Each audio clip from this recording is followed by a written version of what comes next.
بسم اللہ الرحمن الرحیم۔ السلام علیکم۔ حضور اکرم صلی اللہ علیہ وآلہ وسلم پر وحی مختلف طریقوں سے نازل ہوتی تھی۔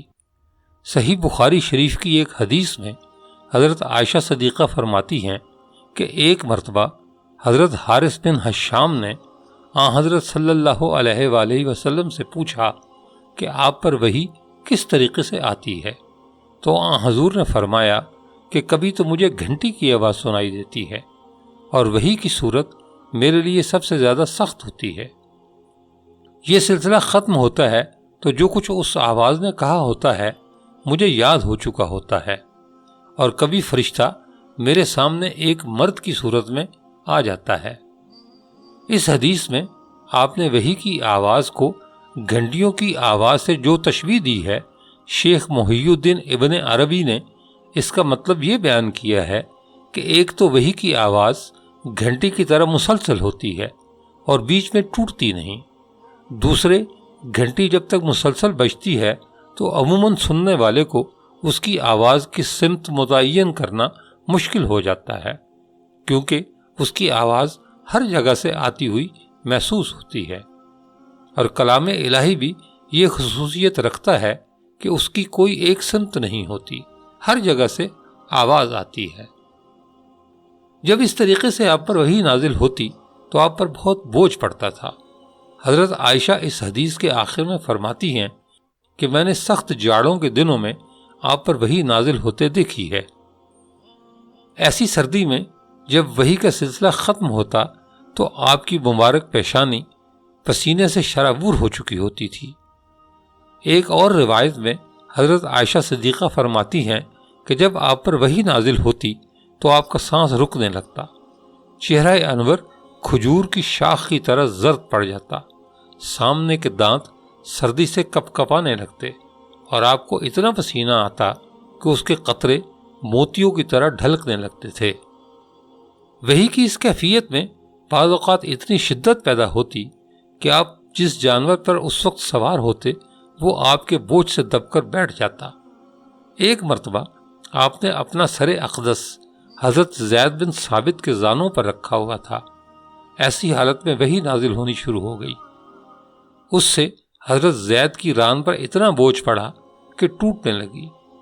بعض اوقات اس وحی کی ہلکی ہلکی آواز دوسروں کو بھی محسوس ہوتی تھی۔ حضرت عمر فرماتے ہیں کہ جب آپ پر وحی نازل ہوتی تو آپ کے چہرہ انور کے قریب شہد کی مکھیوں کی بنبناہٹ جیسی آواز سنائی دیتی تھی۔ وحی کی دوسری صورت یہ تھی کہ فرشتہ کسی انسانی شکل میں آپ کے پاس آ کر اللہ کا پیغام پہنچاتا۔ ایسے موقع پر عموماً حضرت جبرائیل علیہ السلام مشہور صحابی حضرت وجیح کلبی کی صورت میں تشریف لایا کرتے تھے، البتہ بعض اوقات کسی دوسری صورت میں بھی تشریف لاتے تھے۔ بہرکیف جب حضرت جبرائیل علیہ السلام انسانی شکل میں وحی لے کر آتے تو نزول وحی کی یہ صورت آپ صلی اللہ علیہ وآلہ وسلم کے لیے سب سے آسان ہوتی تھی۔ وحی کی تیسری صورت یہ تھی کہ حضرت جبرائیل علیہ السلام کسی انسان کی شکل اختیار کیے بغیر اپنی اصل صورت میں دکھائی دیتے تھے، لیکن ایسا آپ کی عمر میں صرف 3 مرتبہ ہوا۔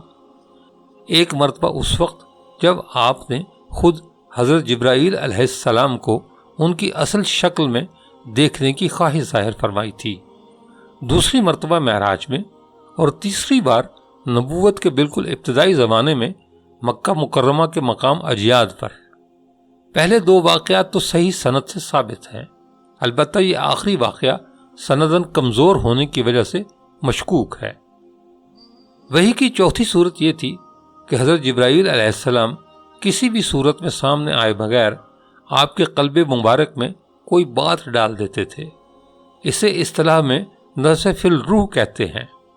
جیسے حدیث پاک میں ہے کہ حضرت جبرائیل علیہ السلام نے میرے دل میں بات ڈالی ہے کہ کوئی نفس مرتا نہیں یہاں تک کہ اس کا رزق مکمل ہو جائے، لہذا تلاش رزق میں اعتدال اختیار کرو۔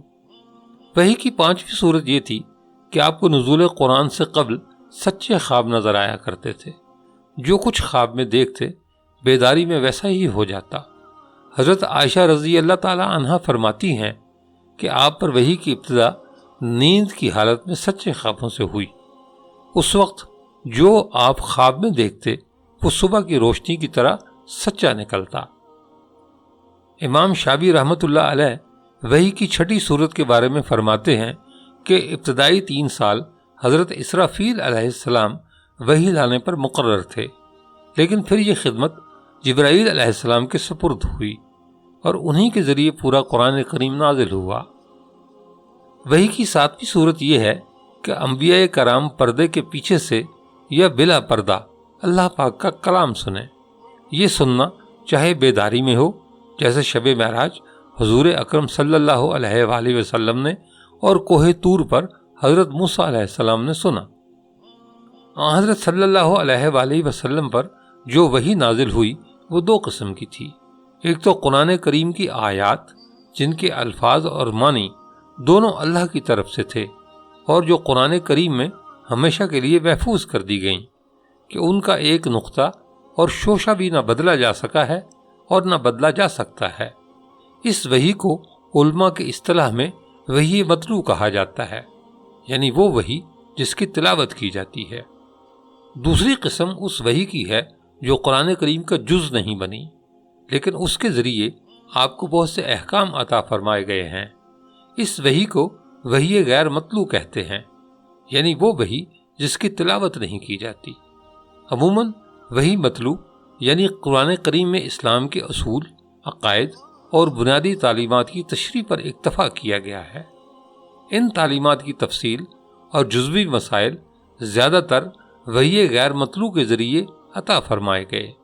یہ وحی غیر متلو صحیح احادیث کی شکل میں موجود ہے اور اس میں عموماً صرف مضامین وحی کے ذریعے آپ پر نازل کیے گئے ہیں، جبکہ ان مضامین کو تعبیر کرنے کے لیے الفاظ کا انتخاب آپ نے خود فرمایا ہے۔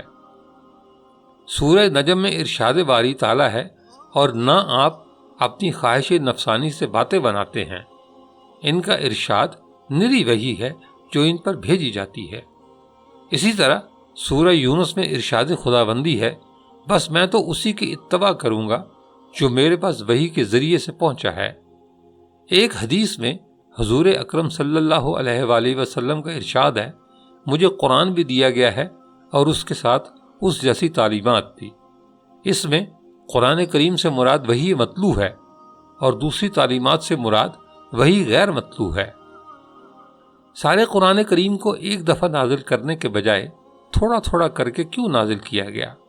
یہ سوال خود مشرکین عرب نے حضرت صلی اللہ علیہ وآلہ وسلم سے کیا تھا۔ باری تعالیٰ نے اس سوال کا جواب خود ان الفاظ میں دیا ہے۔ سورہ الفرقان کی آیات 32-33 میں ہے کہ اور یہ کافر لوگ کہتے ہیں کہ ان پر سارا قرآن ایک ہی دفعہ میں کیوں نازل نہیں کر دیا گیا؟ اے پیغمبر، ہم نے ایسا اس لیے کیا ہے تاکہ اس کے ذریعے تمہارا دل مضبوط رکھے، اور ہم نے اسے ٹھہر ٹھہر کر پڑھوایا ہے، اور جب کبھی یہ لوگ تمہارے پاس کوئی انوکھی بات لے کر آتے ہیں تو ہم تمہیں اس کا ٹھیک ٹھیک جواب اور زیادہ وضاحت کے ساتھ عطا کر دیتے ہیں۔ امام رازی رحمۃ اللہ علیہ نے اس آیت کی تفسیر میں قرآن کریم کے تدریجی نزول کی جو حکمتیں بیان فرمائی ہیں، یہاں ان کا خلاصہ سمجھ لینا کافی ہے۔ فرماتے ہیں کہ اگر پورا قرآن ایک دفعہ نازل ہو جاتا تو تمام احکام کی پابندی فوراً لازم ہو جاتی، اور یہ اس حکیمانہ تدریج کے خلاف ہوتا جو شریعت محمدی میں ملحوظ رہی ہے۔ حضرت صلی اللہ علیہ وآلہ وسلم کو اپنی قوم کی طرف سے ہر روز نئی اذیتیں برداشت کرنی پڑتی تھیں۔ جبرائیل علیہ السلام کا بار بار قرآن کریم لے کر آنا ان اذیتوں کے مقابلے کو آسان بنا دیتا تھا اور آپ کی تقویت قلب کا سبب بنتا تھا۔ قرآن کریم کا ایک بڑا حصہ لوگوں کے سوالات کے جوابات اور مختلف واقعات سے متعلق ہے، اس لیے ان آیتوں کا نزول اسی وقت مناسب تھا جس وقت وہ سوال کیے گئے یا وہ واقعات پیش آئے۔ اس سے مسلمانوں کی بصیرت بھی بڑھتی تھی اور قرآن کریم کی غیبی خبریں بیان کرنے سے اس کی حقانیت اور زیادہ آشکار ہو جاتی تھی۔ دوستو، یہ تھا آج کا واقعہ۔ کامنٹ کر کے اپنی قیمتی رائے سے ضرور آگاہ کیجیے گا۔ ملتے ہیں اگلی ویڈیو میں، اپنا بہت سا خیال رکھیے گا۔ اللہ حافظ۔